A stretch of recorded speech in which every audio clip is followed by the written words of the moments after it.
Kita awali Kompas Sulsel, saudara. 5 rumah panggung terbakar di Kota Parepare, Sulawesi Selatan. Kebakaran membuat 2 orang meninggal dunia. Izin Golan melaporkan. Kebakaran terjadi di Jalan Medara, Kecamatan Soreang, Kota Parepare, Sulawesi Selatan pada 23 September 2025. Api menghanguskan 5 rumah panggung milik warga. Petugas pemadam kebakaran sempat diterjunkan ke lokasi. Petugas pun berjibaku agar si jago merah tak semakin merambat ke rumah warga lainnya. 8 mobil pemadam dikerahkan dan butuh 3 jam sebelum kobaran api berhasil dijedakkan.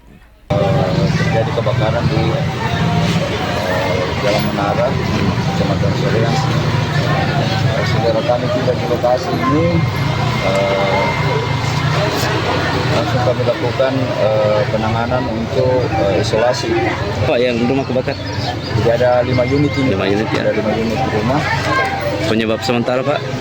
Untuk penyebab sementara dilakukan penyelidikan sama teman-teman dari kepolisian. Korban jiwa, Pak? Korban?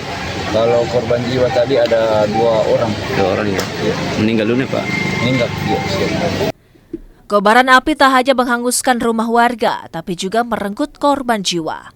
Seorang lansia dan cucunya ditemukan meninggal dunia usai terjebak dalam kebakaran. Polisi masih menyelidiki penyebab pasti kebakaran, dugaan sementara akibat korsleting listrik. Sudin Syamsuddin, Kompas TV Parepare, Sulawesi Selatan.